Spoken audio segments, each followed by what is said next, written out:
सभी को नमस्कार। आज हम जलवायु विज्ञान के अंतर्गत पवनों के जो वर्गीकरण हैं उनके बारे में अध्ययन करेंगे। इससे पूर्व की क्लास में हमने देखा था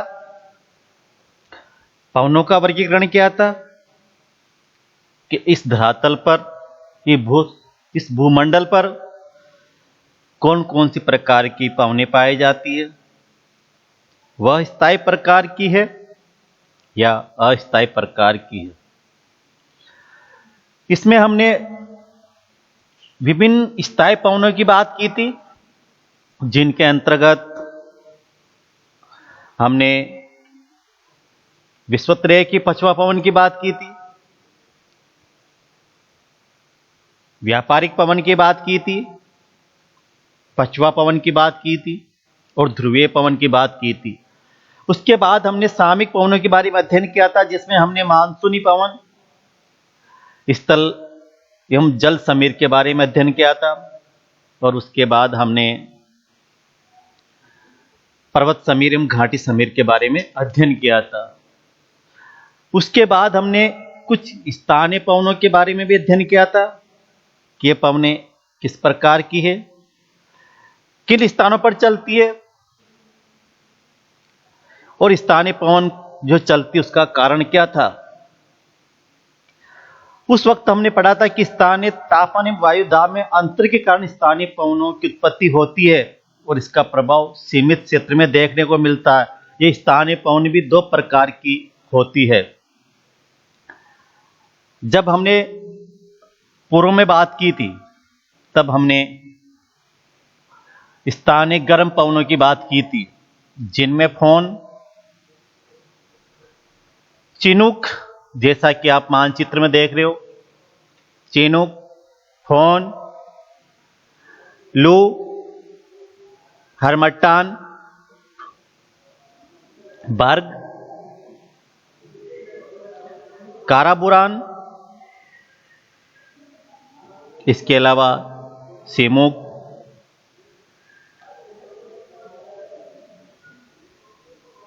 सिराको और अन्य पवनों की बात की थी। उसके बाद कई पवनें थी जिनके बारे में हमने अध्ययन किया था। आज अब इस क्लास में जो स्थानीय पवनें हैं, जो ठंडी पवनें हैं, उनके बारे में हम अध्ययन करेंगे। और इसमें देखते हैं हम मानचित्र में जो विभिन्न ठंडी स्थानीय पवन है उनमें बात करते हैं हम। जो प्रथम पवन है, जो ठंडी पवन है, वह है मिस्ट्रल, बोरा, बिल्जार्ड जैसी पवन है। इनके बारे में हम आज अध्ययन करेंगे। ये पवनें कहां कहां चलती है और कैसी इनकी स्थिति होती है, इनके बारे में हम विशेषतया इस में अध्ययन करेंगे।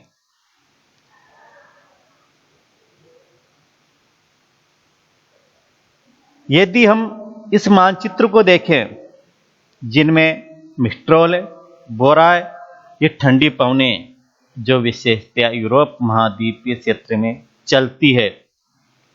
इसके अलावा जब बिल्जार्ड की बात करते हैं तो यह पवन ध्रुवीय पवन है जो अत्यधिक ठंडी होती है। इसके अलावा बुरान, यह रूस या मध्यवर्ती एशिया में चलती है। यहां पर हम विशेषतया यूरोप महाद्वीप, अफ्रीका महाद्वीप, अमेरिकाई महाद्वीप और ऑस्ट्रेलिया महाद्वीप में जो पवन है, स्थानीय पवन है, उनको ही हम इसमें देख पा रहे हैं। यदि हम इन पवनों को देखते हैं तो हम पाते हैं कि ये पवनें अपनी शीतलता के कारण क्षेत्र विशेष में कुछ परिवर्तन लाती है।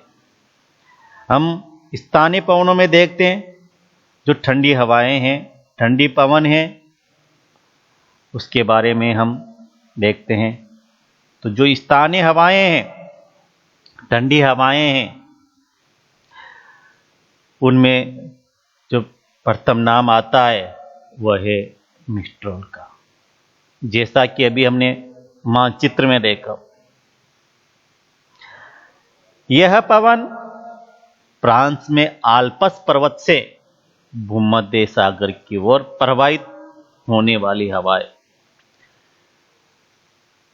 यह एक काफी ठंडी एवं शुष्क तीव्र गति से प्रवाहित होने वाली हवा है। यह हवा तापमान को काफी नीचा गिरा देती है एवं फसलों के लिए हानिकारक होती है, क्योंकि जिस क्षेत्र से यह हवा चलती है, पवन प्रवाहित होती है, तो ये अपने साथ उस क्षेत्र विशेष के जो गुण हैं, जो शीतलता है, उससे लेकर प्रवाहित होती है। जो आल्प्स पर्वत है फ्रांस में, वहां से इसकी उत्पत्ति होती है और यह हवा भूमध्य सागर की ओर प्रवाहित होती है। ठंडी एवं शुष्क होने के कारण यह तापमान को गिरा देती है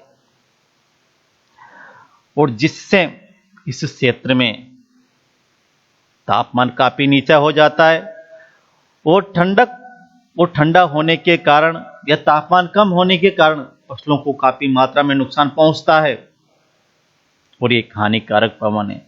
जब हमने चिनूक की बात की थी तो वह ऐसी हवा थी जो अधिक तापमान वाली हवा थी, जो उस क्षेत्र में गर्मी पैदा कर देती थी और चारागाहें विकसित हो जाते थे। यदि हम बात करें अगली हवा की, तो दूसरी हवा है बोरो। यह भी एक ठंडी स्थानीय हवा है। यह हवा भी मध्य यूरोप के पर्वतीय क्षेत्रों से यूगोस्लाविया के एड्रियाटिक जो सागर है उसका तट की ओर बहने वाली एक ठंडी हवा है। यह वायु उत्तर पूर्व से दक्षिण पश्चिम की ओर प्रवाहित होती है और आपको पता हो कि उत्तर की तरफ हिम से आच्छादित क्षेत्र है, ठंडा क्षेत्र है, तो ये ठंडे क्षेत्र से प्रवाहित होती है और क्षेत्र विशेष में चलती है। इस हवा के कारण इस क्षेत्र में ठंडक आ जाती है, जिससे यह क्षेत्र तापमान की कमी से युक्त हो जाता है। इसके बाद हम बात करते हैं बिलजार्ड की। यह वास्तव में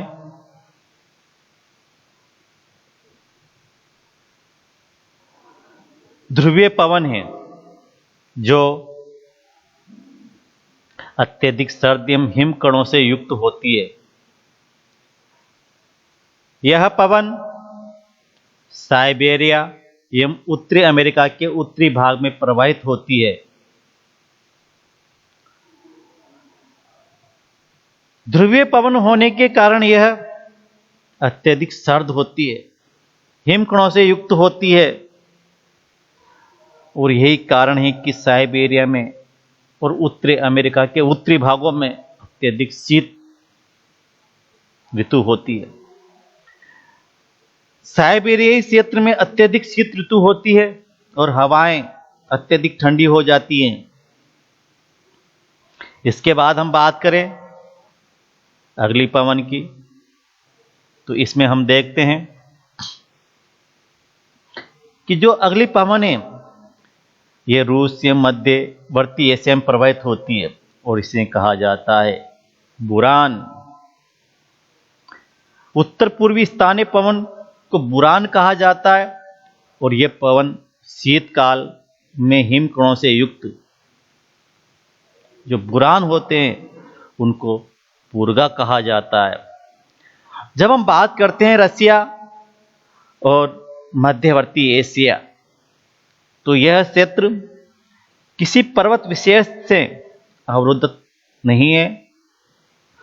तो उत्तरी क्षेत्र से जो हवाएं चलती है, ठंडी हवाएं चलती है, इस क्षेत्र में जब यहाँ शीत होती है तो उस शीतलता को और ये अधिक शीतल कर देती है, क्योंकि ये हिमकणों से युक्त होती है और उस हिमकणों से युक्त बुरान को पूर्गा कहा जाता है, जो अत्यधिक कष्टदायक होती है। इसके बाद हम बात करें नॉर्दर की, यह भी वास्तव में ध्रुवीय पवन ही है, जो अवरोध के अभाव के कारण दक्षिण में अमेरिका के टेक्सास एवं खाड़ी तटीय क्षेत्रों तक पहुंच जाती है। यह अत्यंत ही ठंडी, शुष्क एवं प्रचंड वेग से प्रवाहित होने वाली पवन है। जैसा कि हम देख पा रहे हैं, जो भी ठंडी पवनें हैं, स्थानीय पवनें हैं, इनकी दिशा विशेषतः उत्तर की ओर से हैं। यूं कहें कि हम ध्रुवीय क्षेत्रों की ओर से हैं और ध्रुवीय क्षेत्रों की ओर से प्रवाहित होने के कारण ये पवनें ध्रुवीय क्षेत्रों की शीतलता को ग्रहण करती हुई आगे बढ़ती है और जिस क्षेत्र में जाती है, चलती है और जहां पर इनका वेग प्रचंड होता है, वहां यह अत्यधिक कष्टदायक होती है। इसके बाद हम बात करें अगली हवा की, जो हवा शीतल होने के साथ उस क्षेत्र विशेष को प्रभावित करती है। इसमें इसका प्रमुख योगदान है। इसमें नाम आता है पेम्पेरो हवा। यह हवा अर्जेंटीना एवं उरुग्वे के पंपास घास का जो क्षेत्र है, उसमें दक्षिण एवं दक्षिण पश्चिम से चलती है। या यूं कहें कि यह पवन दक्षिणी गोलार्ध से प्रवाहित होती है और दक्षिण ध्रुव की ओर से चलती है और यह ध्रुवीय पवन है, जो कि काफी शीतल होती है। कभी कभी यह हवाएं चक्रवाती वर्षा भी लाती है और चक्रवाती जो वर्षा होती है वह हिमकणों से युक्त होती है, कष्टदायक होती है। और इस अर्जेंटीना जो उरुग्वे का जो पंपास क्षेत्र है, इसमें चरागाहों को क्षति पहुंचाती है और इस क्षेत्र में अत्यधिक कष्टदायक होती है। जहां शीतल हवाएं चलती है, वहां के उस वातावरण को अत्यधिक ठंडा कर देती है, जिससे उस क्षेत्र की जो क्रियाएं होती है, गतिविधियां होती है, वह कष्टदायक हो जाती है। अगली ठंडी स्थानीय पवन की बात करें तो इसमें नाम आता है बाइज का। यह भी शीत ऋतु में दक्षिण प्रांत में चलने वाली अत्यधिक ठंडी हवा है और इस प्रांत का जो क्षेत्र है उसको अत्यधिक ठंडा कर देती है। इसके बाद हम बात करते हैं ठंडी स्थानीय पवन की, तो उसमें नाम आता है केप डॉक्टर का। यह तीव्र शीतल हवाएं जो दक्षिण अफ्रीका के पठारी क्षेत्र से चलकर दक्षिण तट की ओर बहती है, इस हवा को टेबल क्लोथर कहा जाता है, क्योंकि यह पवन पर्वतीय क्षेत्रों में बादलों का निर्माण करती है, क्लाउड का निर्माण करती है। और यह जो बादलों का निर्माण होता है तो इस क्षेत्र में वर्षा की प्राप्ति होती है। यदि हम अगली जो ठंडी स्थानीय हवा है उसके बारे में देखते हैं तो इसमें नाम आता है ट्रामोंटोना। ट्रामोंटोना पश्चिम भूमध्य सागरीय क्षेत्र में शीतकाल में प्रवाहित होने वाली शुष्क एवं शीतल हवा है। विशेषतः कोर्सिका जो द्वीप है इटली के समीप, भूमध्य सागरीय क्षेत्र के समीप, उस क्षेत्र में ये अधिक मात्रा में प्रवाहित होती है और इस क्षेत्र में यह शीतलता प्रदान करती है। ठंडी होने के कारण इस क्षेत्र को शीतल कर देती है, जिससे यहां का क्षेत्र ठंडा हो जाता है और जलवायु विभिन्नता से युक्त हो जाता है। यदि हम अगली हवा की बात करें, उसमें नाम आता है नेवाडोड का। नेवाडोड एक ठंडी स्थानीय हवा है। यह दक्षिण अमेरिका के एंडीज के हिम क्षेत्र से इक्वेडोर की उच्च घाटियों में प्रवाहित होने वाली पवन है। यह जो पवन है, यह एक पर्वत समीर है, और जब दक्षिण अमेरिका की जो एंडीज पर्वत है, दक्षिणी गोलार्ध में एंडीज पर्वत है, वहां से अत्यधिक शीतलता के कारण इक्वेडोर की जो उच्च घाटियां हैं, इक्वाडोर की उच्च घाटियों की ओर प्रवाहित होती है, और इस क्षेत्र में कुछ मात्रा में यह उस गर्मी के एहसास को कम कर देती है। कहने का अर्थ है कि इक्वाडोर में गर्मी को कुछ करने में जो हवाएं सहयोग करती है, प्राकृतिक रूप से उन्हें कहा जाता है नेवाडोड, जो इक्वाडोर की जलवायु के लिए अच्छी मानी जाती है। इसके बाद हम अगली स्थानीय पवन की बात करें, तो इसमें अगला नाम आता है ध्रुवीय क्षेत्रों से जो हवा चलती है, वह है दक्षिणी बस्टर। शब्द से हम समझ सकते हैं कि यह दक्षिणी शब्द विशेषतया दक्षिणी गोलार्ध से संबंधित है, और यह दक्षिणी गोलार्ध से चलने वाली एक हवा है। ध्रुवीय क्षेत्रों से ऑस्ट्रेलिया में प्रवाहित होने वाली अत्यंत शुष्क एवं शीतल वायु है।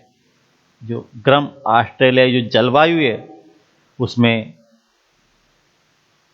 कुछ गर्मी का एहसास को कम कर देती है। यह हवा दक्षिणी ध्रुव से, या यूं कहें कि दक्षिणी गोलार्ध में दक्षिण से उत्तर की ओर प्रवाहित होती है, और उस ऑस्ट्रेलिया की जलवायु को कुछ सीमा तक नियंत्रित करती है, ठंडा करती है। जैसा कि हमें पता है कि ऑस्ट्रेलिया एक मरुस्थलीय क्षेत्र है, अधिक तापमान वाला क्षेत्र है, गर्मी वाला क्षेत्र है। तो इस गर्मी से कुछ राहत प्रदान करती है दक्षिणी बस्टर, जो स्थानीय पवन है, जो ध्रुवीय क्षेत्रों से ऑस्ट्रेलिया की ओर प्रवाहित होती है। तो हमने देखा जो हवाएं ठंडी है, शीतल है, उनमें हमने विशेष रूप से मिस्ट्रल, जो फ्रांस में आल्प्स की ओर प्रवाहित होती है,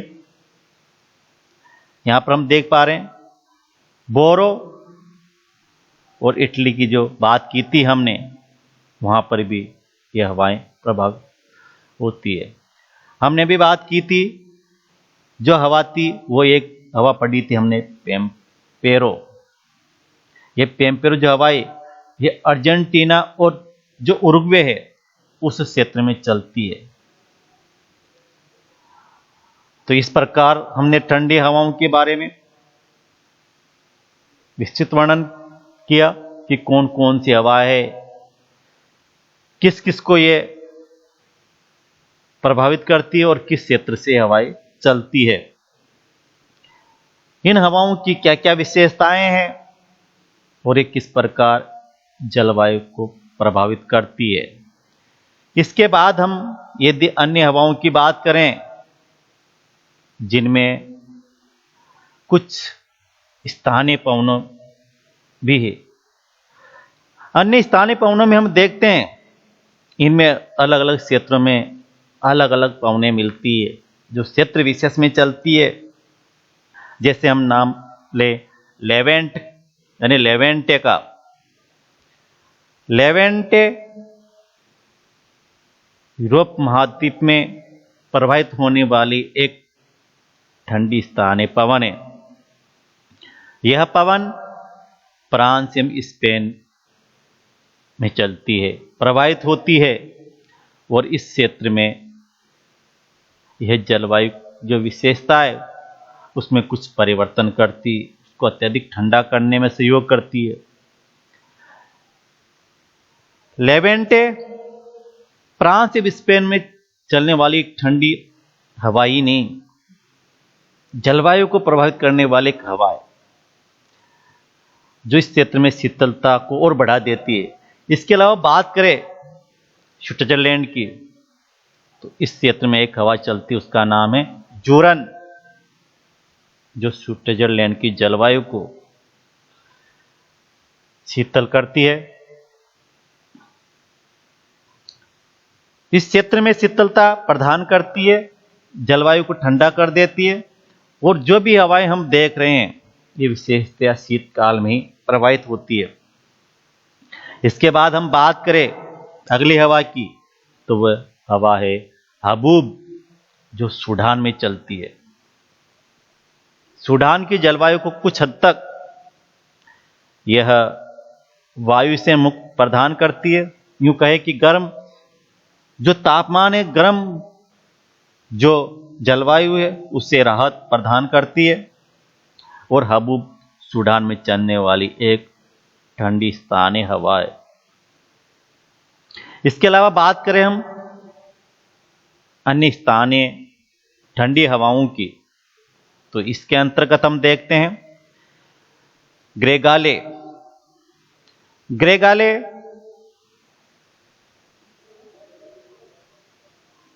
दक्षिणी एवं मध्यवर्ती भूमध्य सागरीय क्षेत्र में प्रवाहित होती है। यह इस क्षेत्र की जलवायु को प्रभावित करती है।